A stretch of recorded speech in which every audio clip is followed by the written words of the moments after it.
T-Binge. Let's go. Welcome back to another episode. I'm your host, Vincent Green. And I'm your host, Old John Toohey. And this is Invasion of the Potty Snatchers. Let's get to it, motherfuckers. All right, no, we're back. And we're back with another kind of weird movie. We wanted something new, something different, and Neil Blomkamp gave it to us. Whether if it was good or not, that's a different question altogether. But that is the movie Demonic, a movie that he made during the COVID lockdown in British Columbia, I think, in Canada. Not too sure. But so, no, what do you think of this technological turn on a possession movie? Go. I've seen, it's not the first time I've ever seen like a technical turn on a possession, or there was that, can't think of the name of it, where the soldiers are forced to relive this World War I story. But I really enjoyed it. I that was the one. Mm-hmm. But I thought it was visually spectacular. I think the first time I seen her uploaded to actually interact with her, I thought, and my partner Sheila said, "Oh, you know what? This feels new." Because this feels like just something that piqued my interest as somebody as two people who are so knee deep in horror all the time. It was like, wow, I haven't seen this 1,000 times. It's unsettling in a way that I'm not used to. I have to say I really enjoyed it. I really did. I thought it was engaging. I thought the acting could have been better in places for sure. I have to say I enjoyed the property because honestly, you could do an excellent job of something I've seen 1,000 times, and I might judge you harshly, even though you did a standalone stellar job. I've just seen this film, and this felt like something new, and for that it gets, I would judge it a lot less harshly, I guess. What about you? I think it was the case of, like, do you remember when we did our Future of Horror episode that released today as we were recording this, because we're always working. We're always working. Is what we do. But we hustle. The Future Horror episode, we were talking about there's not enough new. And that's kind of, we ended up starting to talk about Demonic. We ended up start talking about Malignant. And they're the next two things we're covering. But like Demonic, you can say a lot of things about it. As you said, it might not be the best movie ever, might not be anything breaking new ground in terms of it being a possession movie, but the way they broke the new ground, the tools they used, completely different, completely new. Yes. You know what I mean? And that's what you can say about Neil Blomkamp. Constantly does new things. And like, you can levy lots of criticism at this and Malignant that we'll be covering next time but being unoriginal, that's not one of them. You can say what you want about either movie, but being true to a new story is definitely something that has to be given to both of them, because they tried something. Whether or not they succeeded, that's a completely different question. But I've never seen Demonic before. I've never seen this type of movie before. And I'm a big Blomkamp fan, so I was always going to watch it. But it's really cool the way they use the technology to interpret the mindset of a possessed human being and what that would look like and how the person would look like in a computer simulation, which I kind of like the style they did as well. It reminded me a bit of a Scanner Darkly. Do you know that movie with Keanu Reeves in it? Yeah, I remember it, yeah. But that kind of animated, kind of pastel almost look, dropped over live action or something, not really fully CGI, like a post-effect kind of filter or something. Yeah. It was, I love the look of it. It gave this new sort of, again, I use the word discomfort, and that's what I kind of like in horror films. I said it on previous podcasts, is that it's a safe way to feel uncomfortable. Like a roller coaster is a safe way to feel scared, Safe-ish way, yeah. Someone gave me said, like, do you want to watch Friday the 13th, or do you want to go on the Friday the 13th roller coaster? I'm like, let's sit down for a marathon, you know what I'm saying? Yeah, exactly. Yeah. No, I do. I suppose I have to concede at that point. It's a false equivocation, Noel. False equivocation. Sorry. Okay. This has been Invasion of the Potty Snatchers.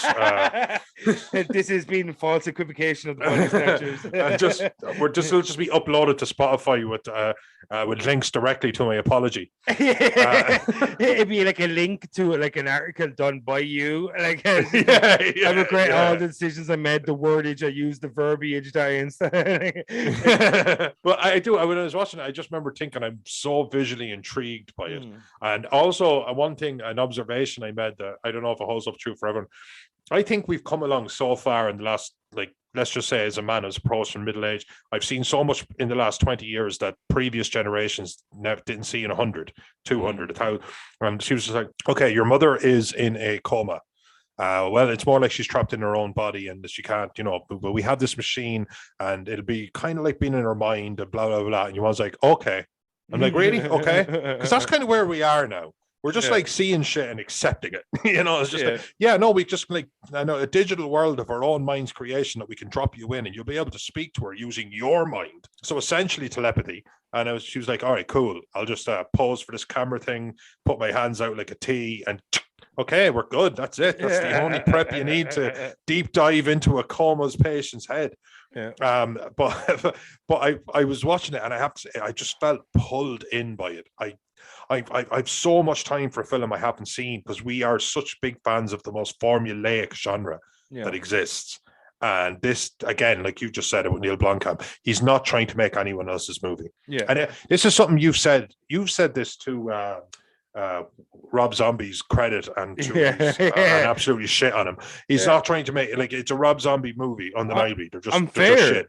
Yeah, You're fair, absolutely. Yeah, I might shit on Rob Zombie, but Rob Zombie makes Rob Zombie's movies every single time. Absolutely every single time. He doesn't make a Vinnie Green. He doesn't make a movie for me or people that like the movies that I like. He makes it. And if you go to it and you love it, and like I like House of a Thousand Corpses. That's it. Yeah, I like these first two movies, House of a Thousand Corpses and Devil's Rejects, and everything after that is dog shit. But the acting is terrible in all his movies. Yes, all his movies. Well, like anything or not, I like the way he shot Devil's Rejects, and I think the reason House of a Thousand Corpses might be better because the cast was a little bit better. He had some decent cast members there. Captain Spaulding was cool. Yeah, and I just think that the acting's always like that's the big thing about Robert Zombie. He has decent concepts, but because he employs poor actors, he never really lands the concepts in the way it intends to, or the way or it just doesn't land in a way that kind of is appealing to a mass audience. It's always appealing to a smaller audience because of how crude and crass it is. It's kind of like sometimes it's what a lot of people call the lowest common denominator in terms of horror. And it kind of shines a poor light on the genre, a lot of these kind of movies. But who am I to say that dude's a millionaire? But yeah, absolutely. But that's it. You are. I think the guy who played Martin was quite dead-eyed, and I there was a few things that took me out of it a little bit. But I remember just sitting there going, "Wow!" Like a lot of people have original scripts and somehow still manage to turn it into formulaic garbage. But this guy just said, right, okay, you haven't seen this film before. Now, don't get me wrong, how you'll feel about it, that's a pendulum. It'll swing from left to right, but you haven't seen this film. Yeah. So if somebody asked me, should I watch it? I'd say I really enjoyed it. It was spooky and it was unusual and it made sense in its own little kind of quirky way. You have to, relay your expectations, but you haven't seen this film was something that I would actually fight for it. I would fight for it on that front. Yeah. And I wouldn't have even checked it out had you not recommended it. And I watched it off the back of I watched it off the back of Scream. I watched them both in one night, and I seen something that was very formulaic and comfortable. Yeah. And familiar. There you go. And then I seen something that really wasn't, and I actually think that again lended itself to me enjoying Demonic so much. Yeah, like literally, it's kind of like you just went into my fucking head and plucked out my thought. Like that is exactly what the thing was. Well, there's a machine that can do that now. Yeah, fucking Elon Musk.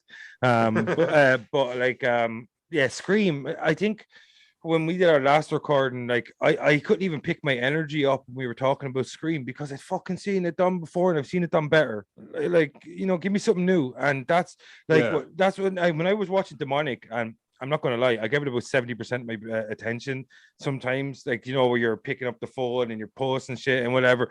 But like, I'm not going to lie, I enjoyed it. Demonic. It's not a great film, but again, it's the acting. Because and I'm sure there was I'm not sure, maybe there was some sort of restrictions. I know it was shot during lockdown. I know that for a fact. Neil Blomkamp said he wanted to make this movie for a while.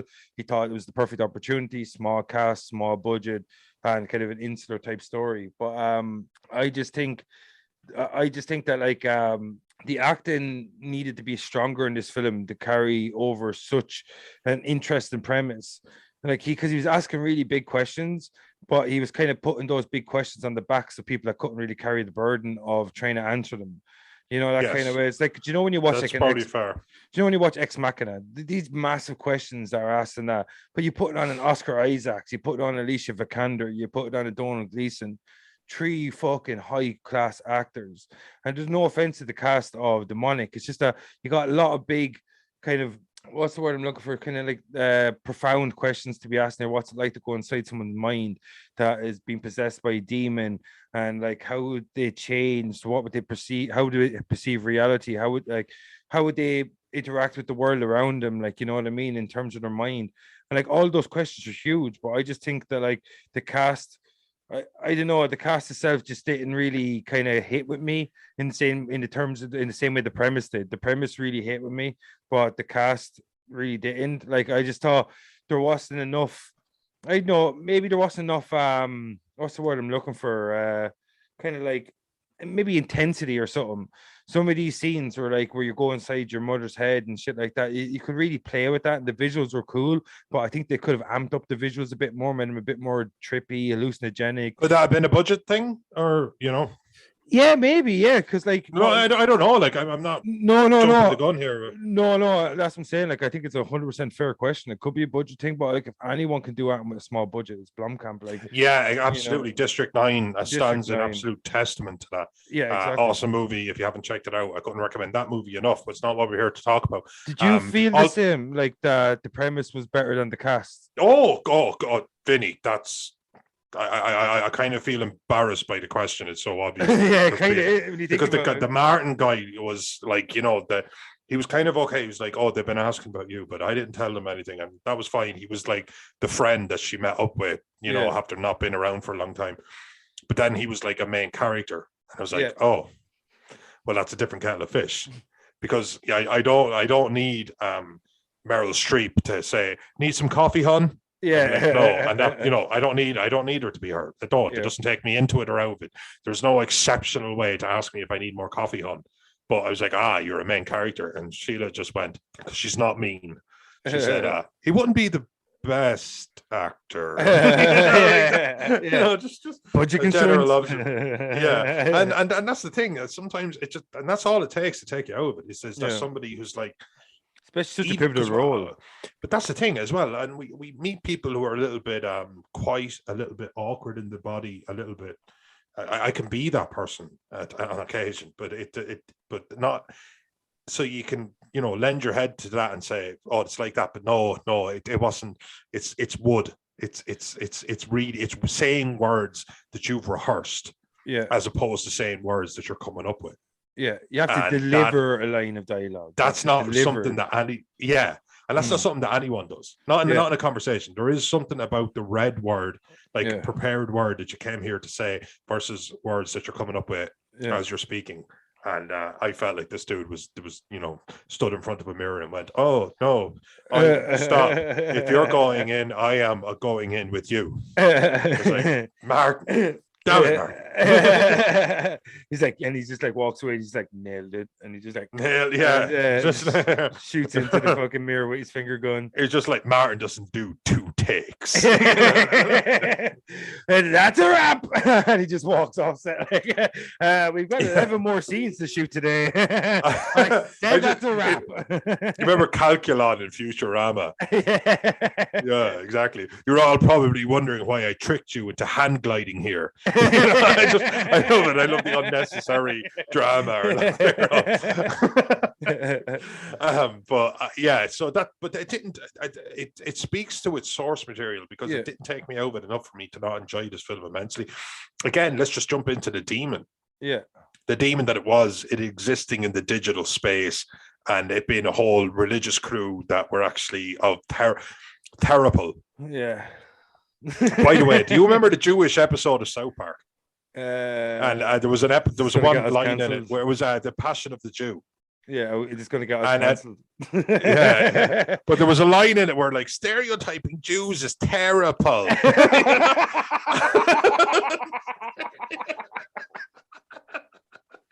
Oh man! So and the second I seen terrible, I'm sorry, it just popped into my head. It was stereotyping Jews is terrible. What did you think of the angle of the high-tech exorcist, for lack of a better term? Hi-techorcists, I think, is the word. Hi-techorcists. Oh my god! Oh my god! Now I just want to. Now I just want to write. I just want to write a book about that now.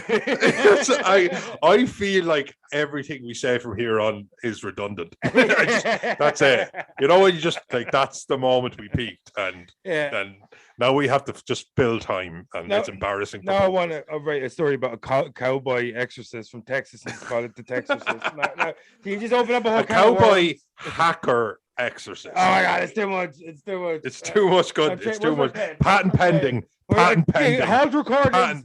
This better not make it over edit, Vinnie. This better not make it over edit. Where's the cut points? Where's the cut points? Timestamp. What was the time? What was the time? I don't have time.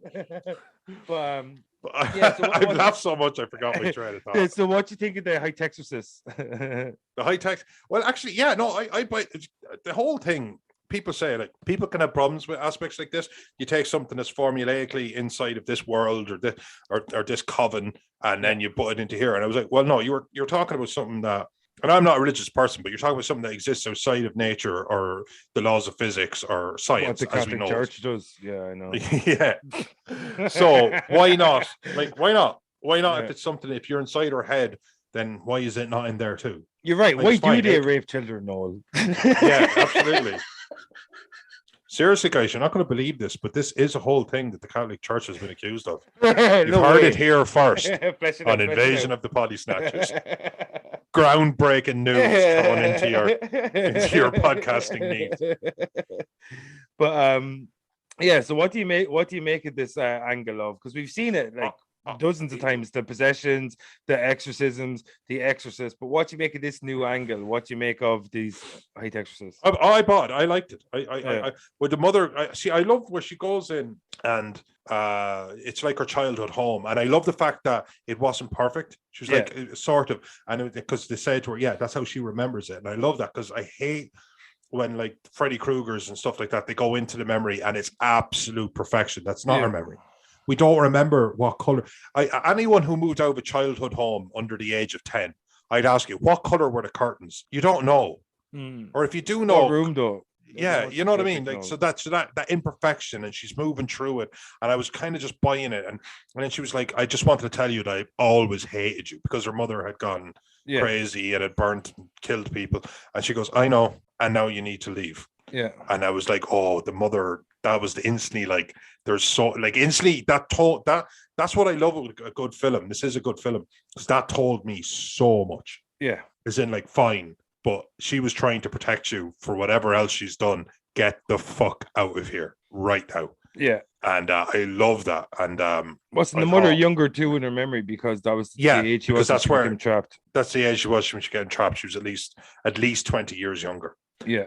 But I thought that I that's when I got dragged in. And I remember just thinking, I said it to Sheila sometimes, and I said, I don't know about you, but I am finding this so cool. And she was like, I'm loving it.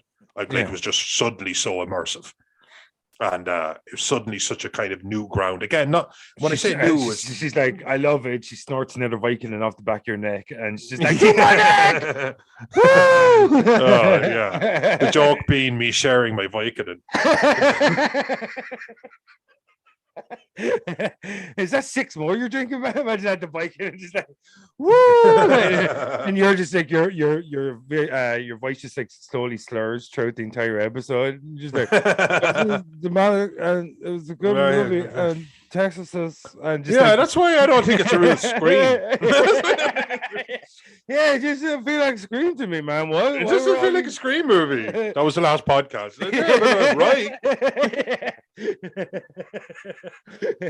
It's just like I hate you so much, but you're actually correct. Technically, it's not a Scream movie. Yeah, but I do think that they had a slightly lower budget. Like when they show up to this final cabin and for the whole showdown, everyone was dead, and that worked. Yeah, but obviously it was also a little bit of making your budget work, because you couldn't have the demon absolutely running through a group of highly trained religious soldiers. You just had to have them lying in absolute, disrepair, absolutely butchered all over the place. That you can do for a few $1,000s. Yeah. But And I do, but you have to appreciate, because sometimes you have to look at it like, what if you were trying to make this movie? And what if you're trying to make this movie for this budget with these actors? Like Neil Blomkamp made lemonade out of lemons. He 100% did. It was actually 100%. a really enjoyable film. Yeah, original. It was a really original film. That I don't think it was a great movie because of the acting as well. Like I think the acting just at times let it down a bit. Very wooden at times. Yeah, but the premise. I thought the premise Kanzi McClure's her friend, who kind of played a kind of not a just, small role, but you just IMDb'd her there, didn't you? Right there, Yeah. I could tell you were reading it. Yeah, I was, but I'm trying to think. I can't see her name in the mnemonic cast. It just says Kanzi McClure. But her friend, I thought she was actually a really comfortable in her own skin actress. Yeah, and I was like, yeah, why not? Why didn't you use her more? Yeah, I genuinely bought her, like really genuinely bought her. So I don't know. There's only fine margins I could really judge it on, because again, I thought for what he was given, I thought he made something really, really unique and really something that could have been built on, or something that might even someday be remade with a bigger budget, because the concept is original, and when there's an original concept, it needs to be absolutely beaten into us, you know. And again, I look at the like 15% on Rotten Tomatoes. This film got absolutely hammered, and it's not that the critique is unfair. It's not at all. And even 15% doesn't feel unfair. But I just feel if people looked at it for what it is, as opposed to what they wanted it to be, I think they would view it more favorably, in my own personal 15% is a bit heavy-handed, isn't it? 50% is pretty heavy-handed. 36 on Metacritic. Do you say 15 or 15? I'm saying 1.5. Yeah, that's very heavy-handed. It's not a fucking 15% movie. That's like a half a star. You know? That's about half correct, yeah. Yeah, like Metacritic 36 and IMDb 4.2. 4.2. Yeah, a little bit more. I think that's 15 it. Is, 15 is horrible. 4.2, 36, that's close. It's about 40-50% movie. Like, you know what I mean? Like, Rotten Tomatoes gets up its own hole sometimes with its fucking ratings, like, and it tears down movies that is completely 100%. You know what I mean? Like look at the movie itself in terms of its premise, in terms of the questions it was asking, in terms of its visual style. Take all that away, they're all very decent. Like, you know what I mean? You could say the cast lets it down in terms of its execution, but like you have to look at the good of the movie, and it looked really good for what its budget was. The scene where they happen upon the massacre that you touched upon with the demon, I kind of like that. You're coming upon something afterwards, you know.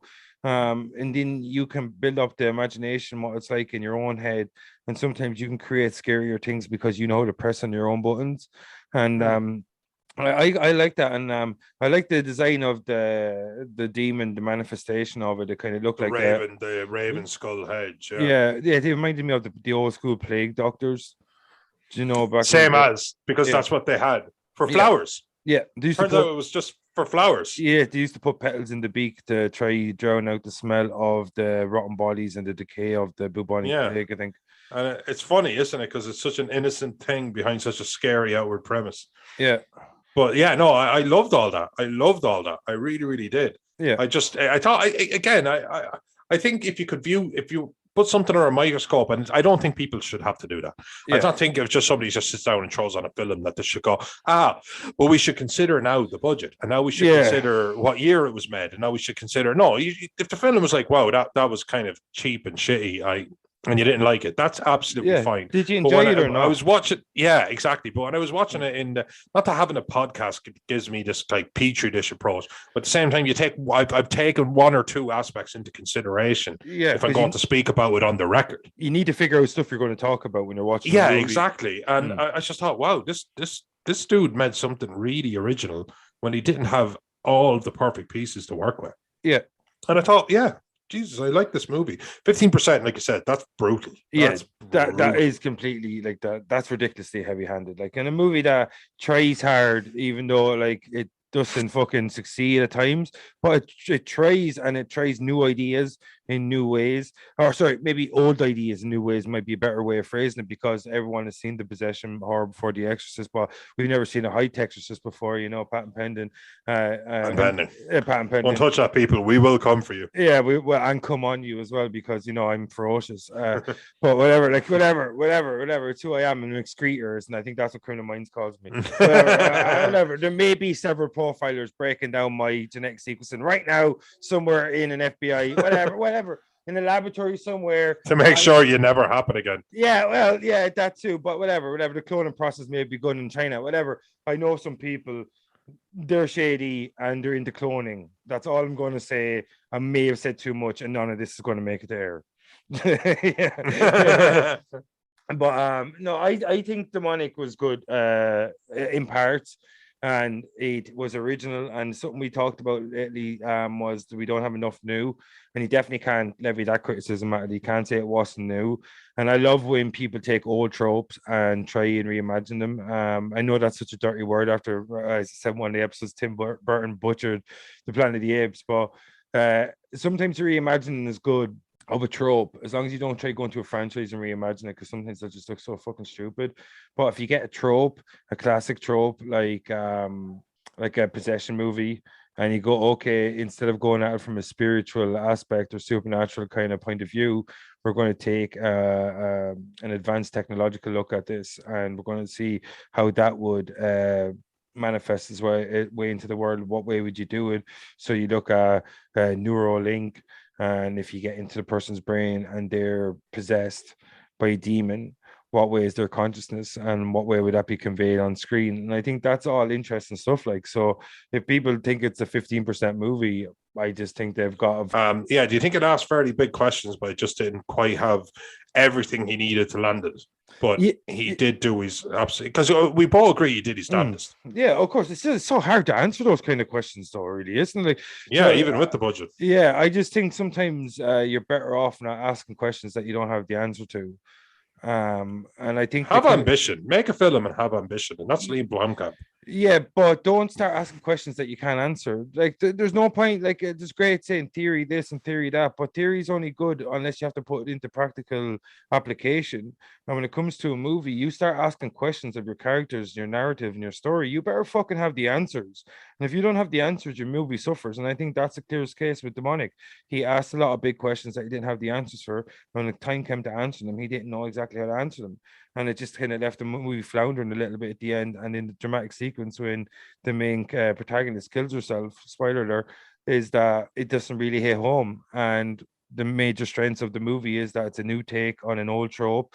It looks visually stunning, and the demonic design was cool and new, even though it was kind of a classic plague doctory style kind of thing. But like, all those things are cool. It just didn't have the tools, maybe, or it just didn't have the right cast to really hit the profound moments or to really answer those profound questions. But apart from that, I thought it was a pretty decent movie that looked really, really cool. So that's what I think. No, 100% agree with that. 100% agree with that.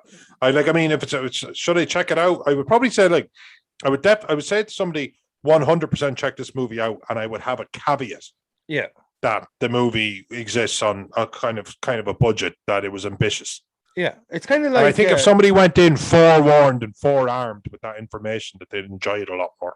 Yeah, I think it's kind of like an indie eye candy. It's like eye candy on a budget. It looks visually well. Yeah, no, you're absolutely right. Yeah, yeah, it's a good way of putting it. It's kind of a little bit limited by its technology, but it still looks very cool at times. And the visuals, 100%. Yeah, the visuals are probably the best thing about the movie. Yeah, absolutely. Yeah, yeah, absolutely. Enjoyable movie. Yeah, do you normally like possession movies? So would you like? I do. Well, actually, like, usually, yeah, I love a supernatural movie. Yeah. So everything's it's a results game. It's the proof is in the pudding. So they run the gambit from being the worst shit you've ever seen. Yeah. But to the best shit you've ever seen. But yes, I do. I prefer my horror supernatural. I like them to be mind twisty, hellraisery, like even death isn't a full escape kind of fucking shit. Yeah, no, I'm down for all of that. So before we get the fuck out of here, Noel, were you happy being a guy that loves the classics and loves all the classic tropes and the possessions and hauntings, all these kind of things are the backbone of horror for a long time now? Did you like the modernistic take, this high advanced technology? I haven't seen this movie before. I like this movie. Yeah, and when you get into horror and you see so many horrors, sometimes it's hard to see an original movie, isn't it? Exactly. Yeah. So, like, you can say what you want about Demonic, Rotten Tomatoes, but no fucking way is that a 15% movie. I think IMDb is much closer, 4.2 out of 10. Yeah, exactly. Not for everyone. but some people enjoyed it. Absolutely, definitely 2.5, 3-star movie. Like in comparison, like you can't really like. So I just think if you want to butcher this movie for its weaknesses, do. But I have to, at the same hand, laud it for its originality and the chances it took, even if it didn't succeed in like sticking the landing, for lack of a better term. But even if it didn't succeed in sticking the landing in the way it tried, it still tried, and I thought it was cool. It looked cool, and hi-techorcists, you can't beat that motherfucker. yeah, that was it. Yeah, peaked. Yeah, we peaked. But so you want to get the fuck out of here, motherfucker? Let's get the fuck out of here. All right, cool. So that was Demonic. This is Invasion of Potty Snatchers. I'm your host, Vincent Green. I'm your host, John Tui. So slow. I'll see you next time, motherfuckers. Peace. Push.